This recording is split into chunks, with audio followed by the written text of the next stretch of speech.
This is Matt for Into Boxing. Delighted to be joined by Dave Coldwell. Dave, it's been a while. First off, before we talk about the fight, how's things? Yeah, good, thanks. Yeah, good. Plenty busy in the gym. Big fight coming up on Saturday, so yeah, good times. Jordan Gill, incredible fight last time out against Guefre. One of the best finishers to a fight I think most of us will ever see. How pleased you're with his recovery from injury, how he's looked in the gym and taking on another big puncher this Saturday night. Yeah, recovery from his injuries, fantastic. The big one was the hand up, which he's been putting off basically for 2 years. To finally get that done, you just see a sort of a sense of relief and a sense of newfound confidence in him, where he can let go of his right hand properly. Do you think before he was maybe having that safety on it a bit? Yeah. 100%. I can tell that every time he's punching now, every time he's punching on the pads, every time when in sparring, you can tell that now. He's got full confidence in his right hand, and to go with the rest of his development and the confidence from the last fight as well, coming through adversity. I couldn't ask for anything better, to be honest, in terms of preparation.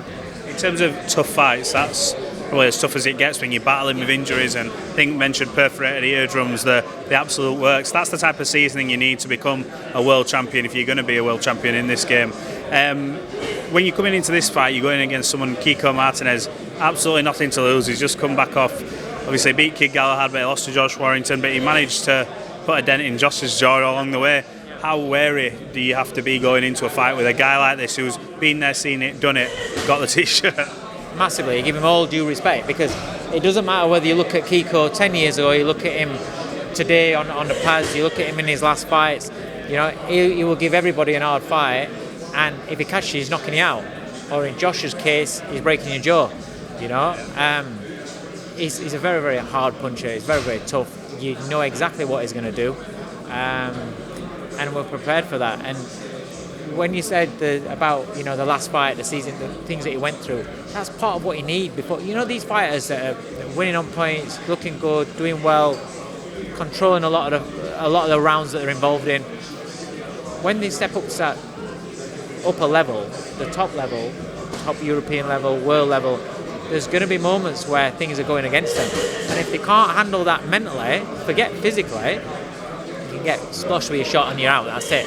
But if you're in a fight that's going against you and nothing's going your way, and you're getting hurt, or you just don't look like there's a way to win, if you can come through that does something to your mentality. But also that shows, it's not about showing to other people, but it shows to yourself that even though you're a slick boxer, you can tough it out when you have to. Yeah, great. And you have that grit and that determination as well. So it's ticked a lot of boxes for him. I think I saw somewhere on Instagram in a reel, I can't remember whose interview it was, I think Jamie Conlon mentioned that there was a fight offered for Michael and Jordan. Is that correct? And how come did that ever get offered? No, nothing like concrete, but even if it was between them and Eddie, what I'd said to Eddie was, because there was rumblings, there was rumours on Twitter or whatever, and it's like he's just won a European title. Jordan's never been given a break throughout his career anyway. He's done, he's been left on shelves. He's been, he's had to come back from time out, and then beats Bellotti, then doesn't box again for a long time, beats Juarez, comes back from that, and he's got he wins his European title. Let him enjoy it. Why we're going to go over to Belfast, and where, let's be honest, it's like Connor's a good fighter, very good fighter, but that fight's more than likely going to go a distance. That's a tough fight to win on points in Belfast with that atmosphere and that backing that Connor's got over there. It's a great fight, but it's like, why are we going to just jump straight into that? I'm about getting Jordan Gill a world title shot. This is a world title eliminator. It's a defence of his European title. It's another big fight. He wins this, he's straight in line. He's in line for a world title shot. Absolutely. There's so many good fights to be had here. We're talking about, we just mentioned Conlon there, obviously Lee Wood, someone you know very well. Yeah, we're not fighting Lee Wood. They're best mates. I know, I'm going to say. Lee Wood, he's going to be back out. I think he's said he's recovered from injury. He was meant to go in there against Lara of all fights. I mean, talk to me about that fight when that was made. That's Lee Wood. He's he's made a lot of money now at the game. He's become world champion. Now he wants to have fun and be in the fights that people are going to talk about him for years and years and years, as well as propping up his bank balance, obviously. But it just sums Lee up. Lara's a very, very dangerous man. You're going in there, it's going to be an hard fight. But I do think that style-wise, I think Lee's got Lara's number. I think Lee find the holes that are in Lara's defence. Absolutely. I need to get your opinion on some of the fights that have been announced since we last spoke. Fury Chisora 3. I know you've probably done this to death on podcasts. Give me your opinion on it. Apparently it sold 50,000 tickets. It's a trilogy. Not many of us, if any of us, were asking, but it's the one we're getting. What's your thoughts? I'm over the moon for Eryk Chisora because he's had such a great career. He gets to, listen, after the Parker fight, I said to him, that's the perfect time to retire, walk away, and he was like, no, fuck that. He was right, I was wrong. He's got what he wanted. He's got the crack against Fury. He's got a world title shot. He's going to get paid, a large sum of money, and hopefully then he rides off into the sunset. But who knows what Derek's going to do? But if that's what he's been hanging around for, he's got it. So it's what it is. But in terms of as a fan, in terms of as a fight in the heavyweight division, it's like if you want to go. If you don't, stay at home. If you want to watch it if you're going to pay per view and you want to watch it on pay per view, pay for it. If you don't. What chance do you give Derek in that fight with Tyson Fury? Oh, that Hard, isn't it? it's hard. It's very, very hard because you got to think. Derek's. What does Tyson Fury want to do in that fight? Because if Tyson Fury doesn't want you to get close to him, how are Derek's legs going to get close to him? Unless Fury allows him to, or unless Fury just takes him that lightly because he's beaten him twice already. And Derek's going to bring it. No matter what, Derek's going to bring it. Yeah. But it's how can you bring it if the distance is too long for you to get there and your feet can't get there in time? It's a tough ask. Talk to me about the return of Deontay Wilder, by the way. I know him and Hellenius have sparred many rounds apparently before, but that one-punch knockout power is there on display. It's scary, isn't it? That's the thing about Deontay Wilder. You can say whatever you want about him. You can say, about people that he's fought in his past, people that, talk about his actual skills and things like that. The man puts you to sleep if he lands. He doesn't even have to land correctly, and he puts you to sleep. I mean, that shot, wasn't even a fully extended arm. But look at the damage it did on him, and this is what excites fans, and this is what makes us all talk about heavyweight division. You want exciting fighters in there, and Wilder, your Furies, your Ages, your people like that, Dillian Whites, even Derek. So I can always exciting. These fighters that go in there and give it their all, and they are exciting to watch. That's what you want in divisions.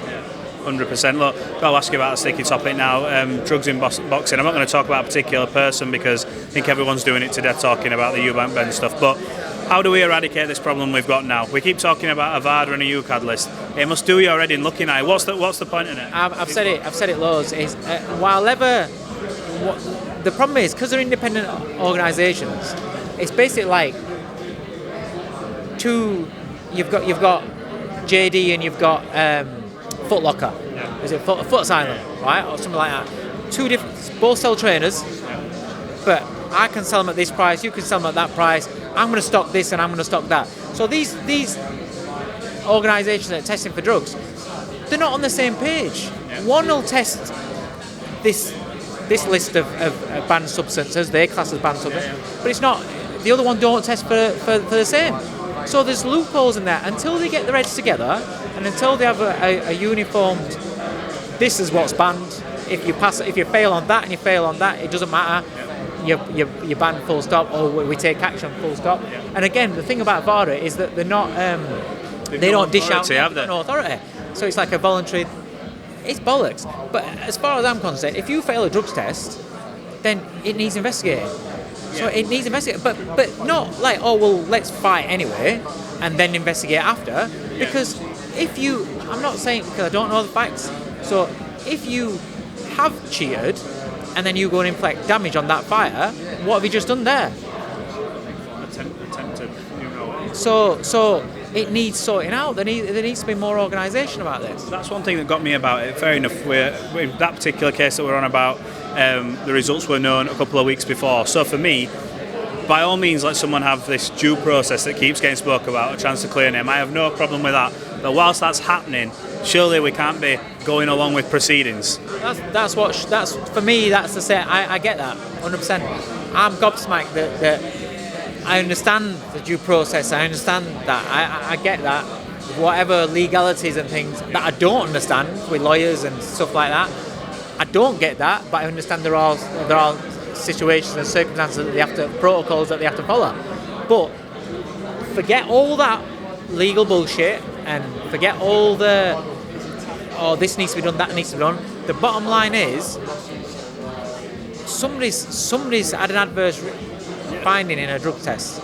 So you can't pretend that it's not happened. And so that's the issue. And it doesn't listen. It's what it is. I just think I have to look at it from if that was my if you were training a guy who was and then I didn't know until after the event that failed a drug test. Fucking hell. So you got to look at it I'm looking at it from a coach's point of view, but I understand it from the promoter's point of view. They've spent loads of money, they've done this. I get all that. But ultimately, this is boxing, and if we get a bad enough rap as it is for what we do, our contestants going there to inflict pain and going there to inflict damage on each other. Point scoring, everything, but we all love a knockout, and if you're a banger, you're going there to knock somebody out. So we have a tough enough job justifying that as it is. You can't then justify, well, actually, he might have been on PEDs, but we'll wait, let the fight happen and wait and find out. I don't agree with that, and that's just my opinion. Other people won't agree with it. Some will, but you've asked me a question. Absolutely. For what it's worth, I think the majority will agree with you on that. Look, Dave Coldwell, I appreciate you giving In Two Boxing some of your time. Good luck for Saturday night. Wish you all the best, you and Jordan, and we'll catch up again sometime soon. Cheers, nice one, mate.